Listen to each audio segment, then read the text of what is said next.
What happens when you find your absolute dream home, but it turns into a total nightmare? Well, for the Shea family, their perfect historic house wasn't just filled with charm, it was filled with a really dark past that just refused to stay buried. This is their true story. So let's go back to 2003. Jamie and Ben Shea, they're looking for the perfect place to raise their 3 kids in Lamar, Arkansas. They find this incredible colonial-style house, one of the oldest in the state, with parts of it dating all the way back to the 1700s. For Jamie, it was literally everything she'd ever dreamed of. And, they got an amazing deal on it before it even officially hit the market. It just seemed too good to be true. And as it turns out, it was. The Sheas were about to find out they weren't the only ones living in their new home.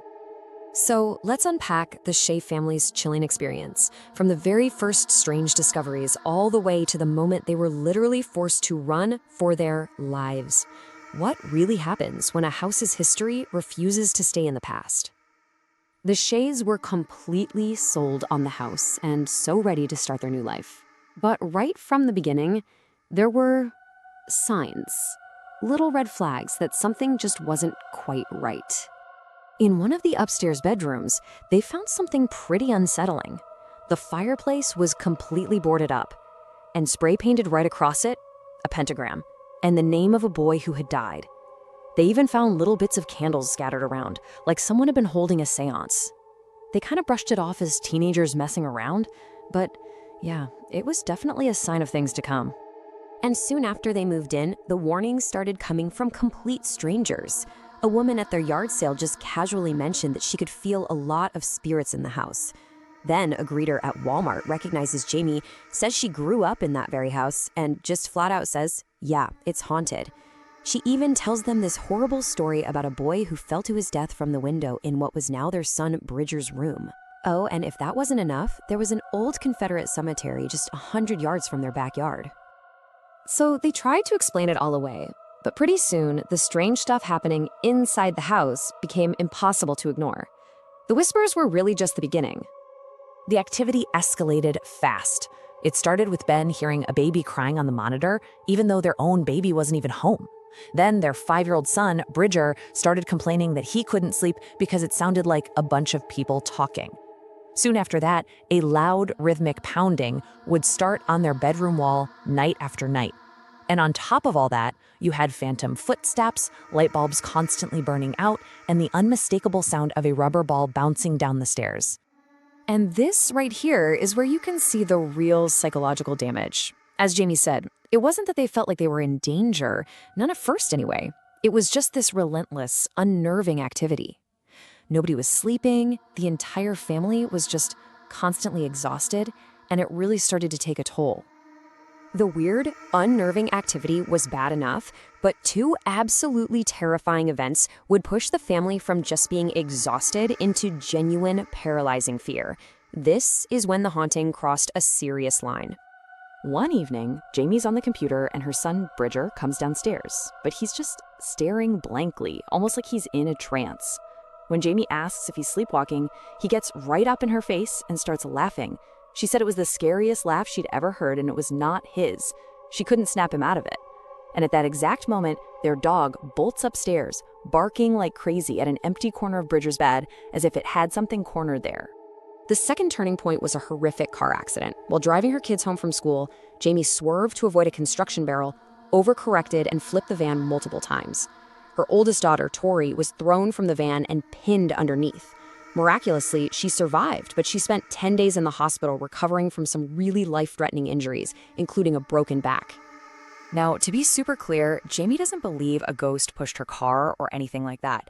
She believes it was the result of the immense strain her family was under. The constant stress and total lack of sleep had just made her jumpy.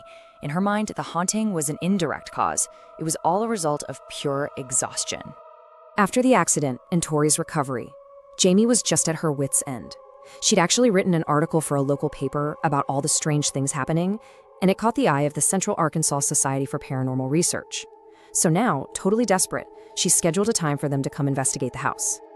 The moment the investigators and 2 psychic mediums walked in, they said they felt this massive shift in energy. What the family had just experienced as whispers, one psychic immediately sensed as a sea of people in Bridger's room, which totally backed up his story. And the family's general sense of unease? Well, the investigators identified that as at least a dozen spirits. Some harmless, but one was particularly malicious. So the team decides to use a spirit board. When they ask if the entity has a name, it spells out SETH. Okay. When they ask when it was alive, the board spells out the word never. And then when they asked if they could see it, the planchette moved across the board and pointed directly at one of the team's video cameras. So of course, immediately after that session, the tech guy reviews the footage from that exact camera. And there it was. He saw a tall, transparent, human-like figure forming near the ceiling. It just materialized, hung there for a few seconds, and then vanished. They had actually captured a full-body apparition on camera. But here's the thing. Instead of providing answers or any kind of relief, the investigation seemed to just provoke whatever was in the house. Jamie said that in the hours right after they left, the home turned ice cold. That feeling she had always described as just unnerving had shifted. Now it felt malicious. It felt evil. Their attempt to understand what was going on had only made things so much worse. The family was way past their breaking point. The house wasn't a home anymore. It was a source of constant stress and terror. They knew they had to get out. The absolute final straw came one evening while they were listening to a burned CD. The player suddenly jumped to a track that didn't even exist, track 99. And then a voice came through the speakers, repeating the same phrase over and over and over. You need to help. That phrase wasn't on the CD. That was it. That night, the Sheas grabbed what they could, and they fled the house for good. In 2007, their story was featured on the TV documentary series A Haunting. And while it brought their experience to a way wider audience, Jamie has said that the show, well, they embellished certain details for dramatic effect. Like they invented a phantom figure that ran in front of her car before the wreck. Her take on it is right here. She felt their real story was actually much more compelling than the fictionalized version. You know, this terrifying experience profoundly shaped Jamie's life. Today, she actually co-hosts a podcast called The Unexplained Archives, where she shares her own story and investigates other paranormal accounts. She really channeled what she went through into a new passion. The Shea family's story started as a dream and ended in an absolute nightmare. It really forces us to ask, what happened inside those walls? And how much can one family take before their safe place, their sanctuary, becomes their prison?